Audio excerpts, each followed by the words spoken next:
रहीम बेटा, आज का जो हमारा लेक्चर है 12th क्लास का, that is about growth and development in animals. हम जनरल बात करेंगे कि अभी आपको इस बात का पता है कि ग्रोथ क्या होती है और डेवलपमेंट क्या होती है। इस बारे में हम थोड़ा सा अभी पढ़ेंगे, भी पिछले लेक्चर में हमने ये बात की भी हुई है।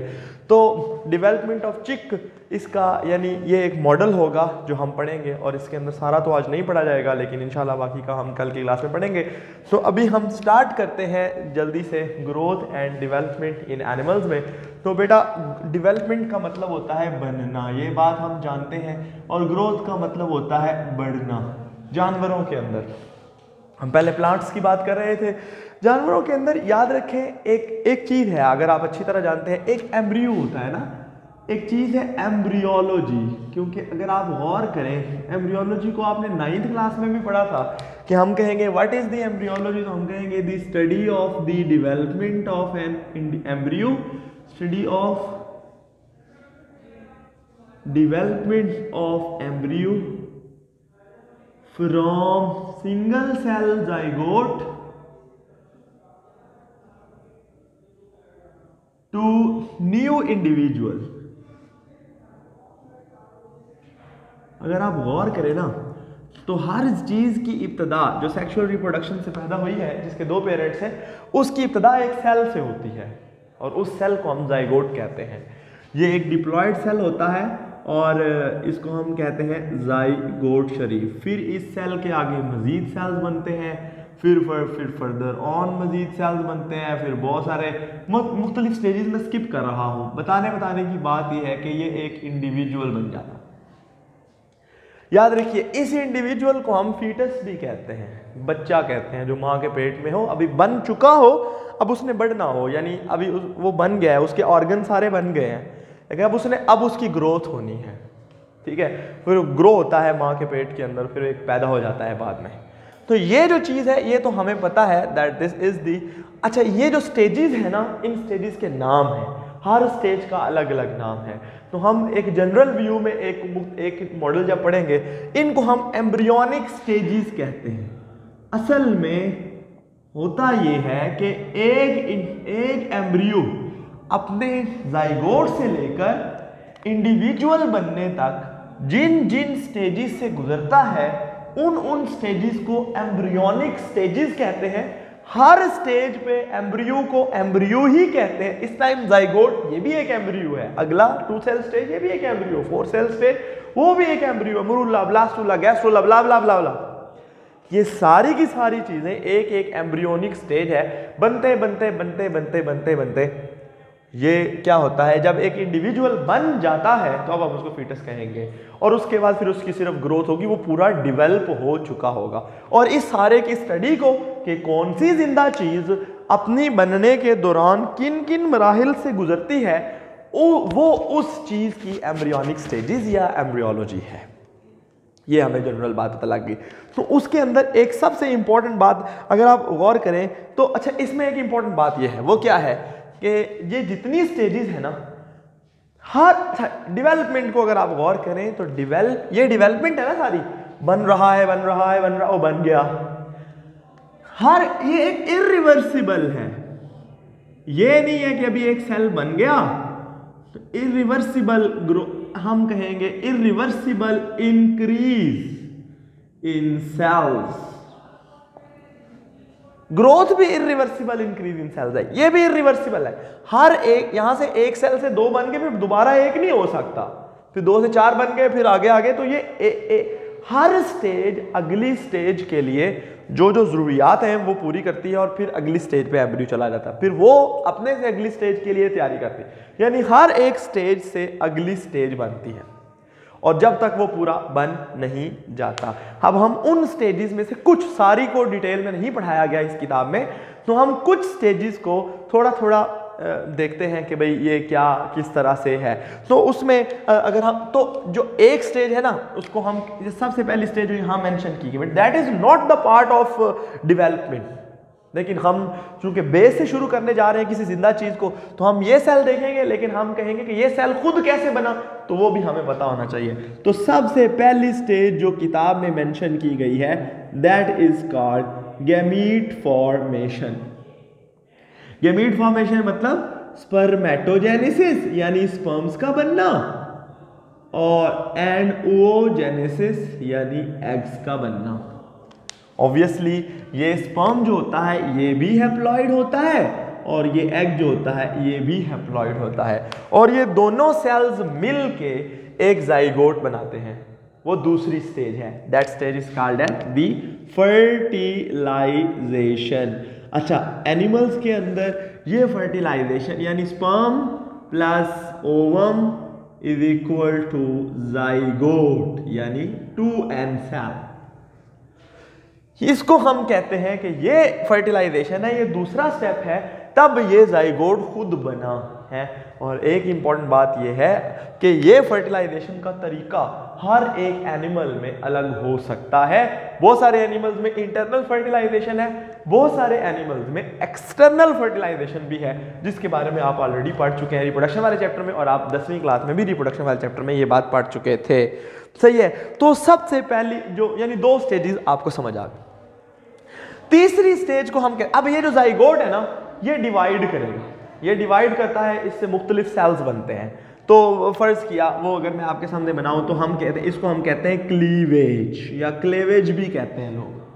क्लीवेज का मतलब क्या है कि यानी अगर हम कहेंगे तो डिविजन्स, या इसको कहें multiple divisions of zygote. Zygote की बहुत सारी डिविजन्स होती हैं, और जाइगोट डिवाइड होते होते होते होते बहुत सारे सेल्स के एक मैस में कन्वर्ट हो जाता है, और उस मैस को हम मुरूला कहते हैं। वो इस किताब में नहीं लिखा। फिर मुरूला से एक और स्टेज बनती है ब्लास्टूला, उसको भी नहीं लिखा। हम पढ़ेंगे, हम डेवलपमेंट ऑफ चिक में उन सारी बातों के बारे में पढ़ेंगे, लेकिन ये क्लीवेज से मुराद अब 2 स्टेजेस यहाँ स्किप हैं, आप समझें। ये देखें आप, मुरूला प्लस ब्लास्टूला, ये दोनों क्लीवेज के एंड के ये भी गुजर जाते हैं। कैसे कैसे देखें, ये एक जाइगोट था, इस पे फिर 2 सेल्स बने। हम बात करेंगे अभी, मल्टीपल सेल्स बनते गए बनते गए बनते गए, और सेल्स का एक मैस बना जिसको मुरूला कहते हैं। वो हम डेवलपमेंट ऑफ चिक में मैं पढ़ाता हूँ, अभी सिर्फ मुझे इतना टाइम वेस्ट करने की यहाँ जरूरत नहीं है। तो जाइगोट की डिवीजन जब होंगी, सेल्स की डिवीजन से नए सेल्स बनते हैं, तो एक सेल्स का एक मैस बन जाएगा। फिर उस मैस के अंदर 3 लेयर्स बनेगी।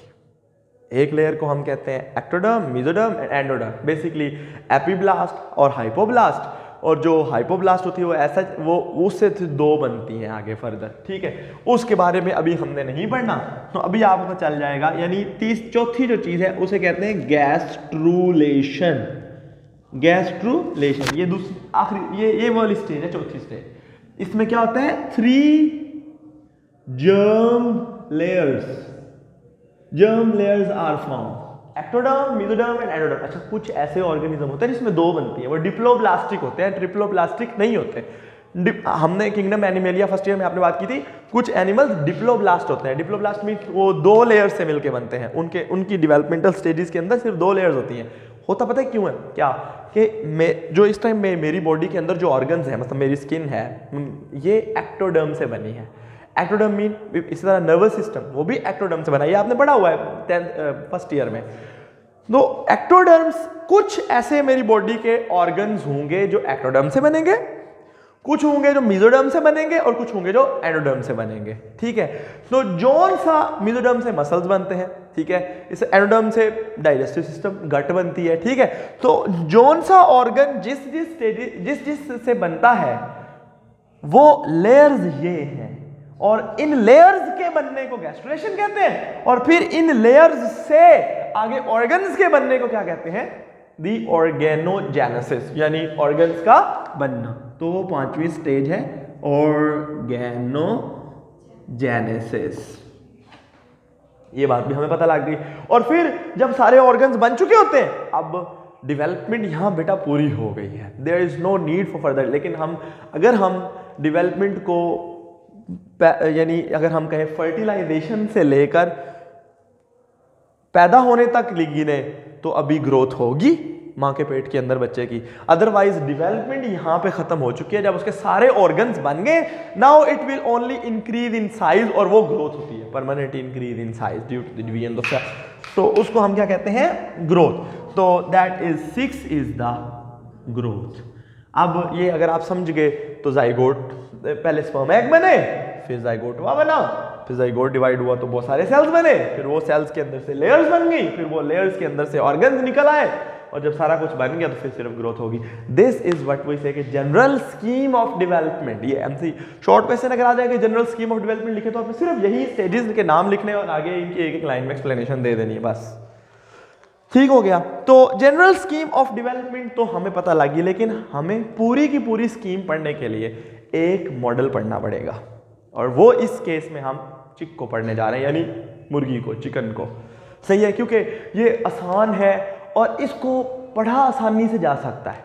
कैसे आसानी से पढ़ा जा सकता है? देखिए, अल्लाह माफ करे, ह्यूमन एम्ब्रियो को पढ़ना हो, मसला देखें तो अभी एक प्रेगनेंसी अगर हुई है, पहले दिन का पढ़ना हो तो पहले दिन का एक बच्चा निकाल के उसको देखेंगे, तो ये तो ह्यूमन के खिलाफ हम काम कर रहे हैं, ये तो एंटी ह्यूमन एक्टिविटी है। फिर 2 दिन का बच्चा, फिर 3 दिन का, और इवन आखिरी दिन तक अगर हमने डिटेल पढ़नी हो ह्यूमन की तो हमें कितने, जो 9 मंथ मीन 9 मल्टीप्लाइड बाई 32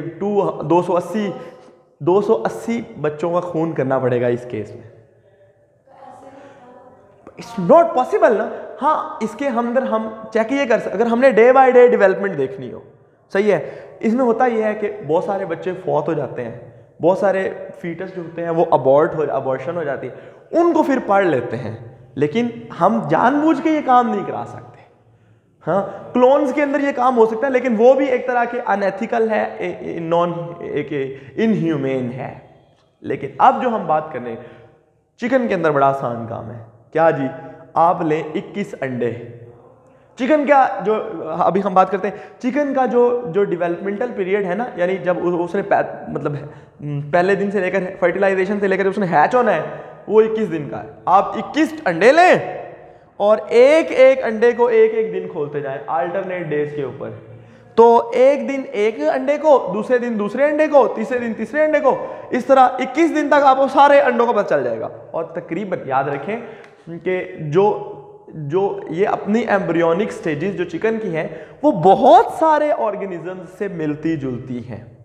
इंसानों पे ये तजुर्बा नहीं हो सकता, बाकी तकरीबन सारी स्पीशीज के ऊपर ये होता भी है और हुआ भी है में भी। ठीक है, तो अभी हमें जो बात करनी है, तो चिक की डेवलपमेंट किस तरह से होती है।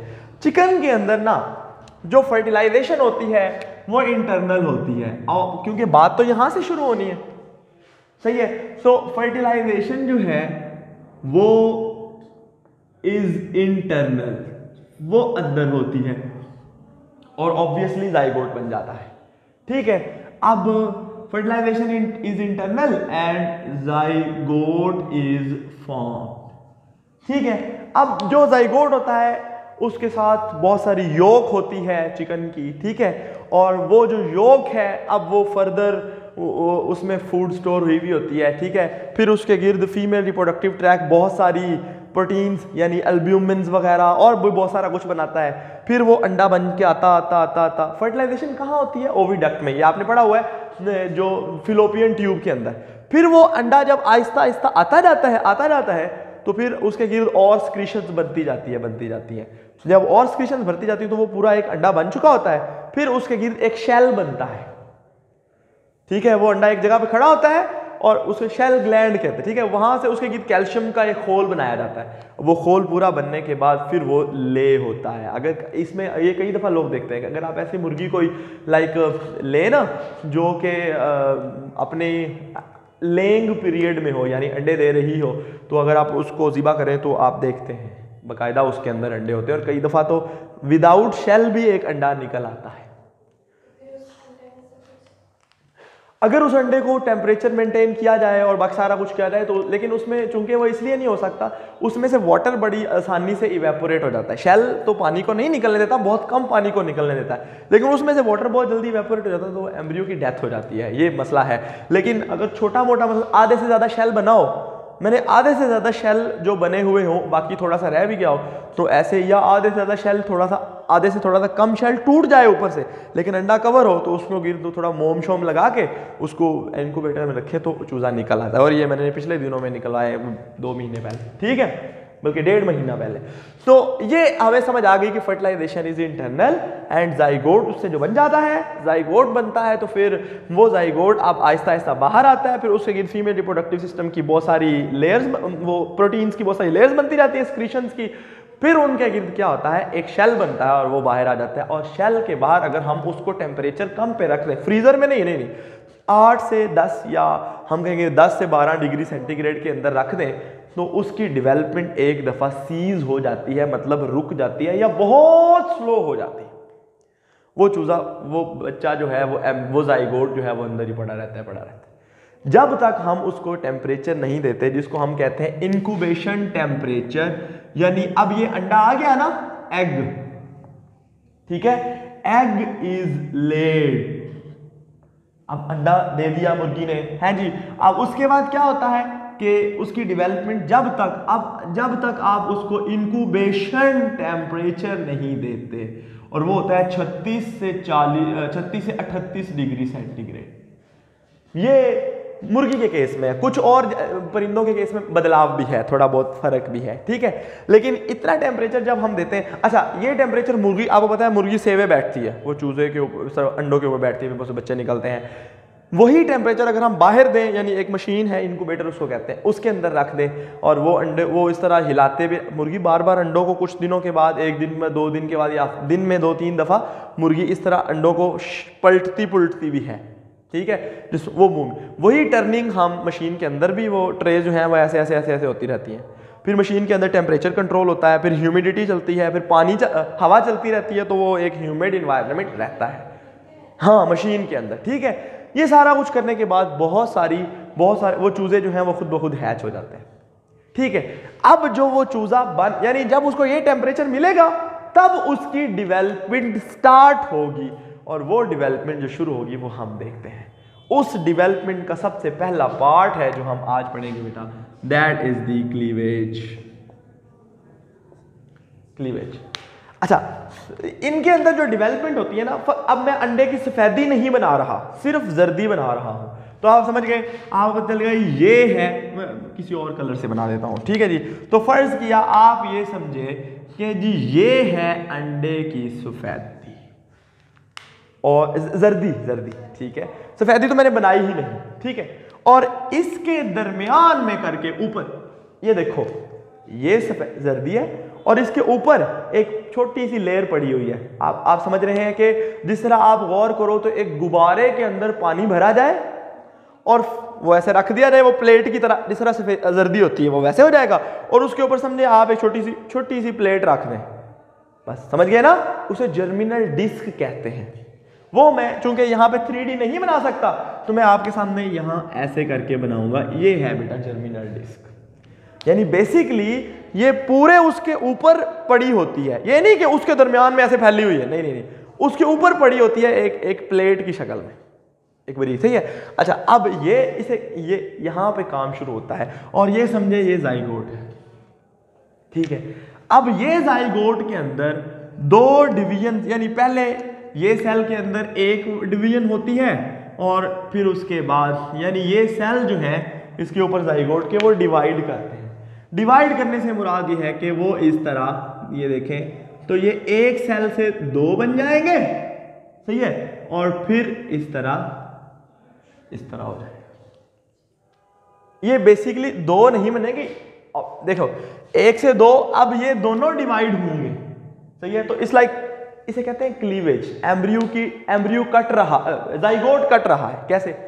पहले ये देखो, अगर आप उसे, वो जो बारीक सी डिस्क है उसे केक समझे, ठीक है, तो 1 कट एंड 2 कट, ये 2 वर्टिकल डिवीजन हो गई, इससे नए सेल्स बन गए, ठीक है, और फिर तीसरा कट ऐसे हॉरिजॉन्टली, समझ आ गई। तो केक अपने वो जो गत्ता होता है उससे, और इस केस में गत्ता क्या है, योक, जो नीचे सब जर्दी पड़ी हुई है उसको योक कहते हैं ना, सही है, समझ गए बात को।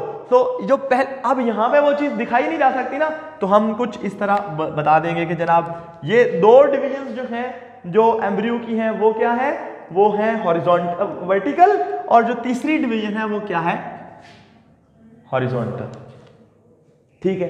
ये 3 कट होने के बाद फिर एम्ब्रियो बेतरतीब ये सारे सेल्स डिवाइड करना शुरू कर देते हैं और बनते, ये डिवाइड करते करते अगर आप गौर करें तो जनाब ये और फिर ये, अब मैं अगर आपके सामने सिर्फ ये बनाऊं तो आप देखें सेल्स बढ़ते गए हैं, ठीक है, और एट द एंड बिल्कुल एक सेल्स का एक गुच्छा बन जाता है, एक पूरा mass of the cell, the mass of cells. और इन सारे सेल्स को हम ब्लास्टोमियर्स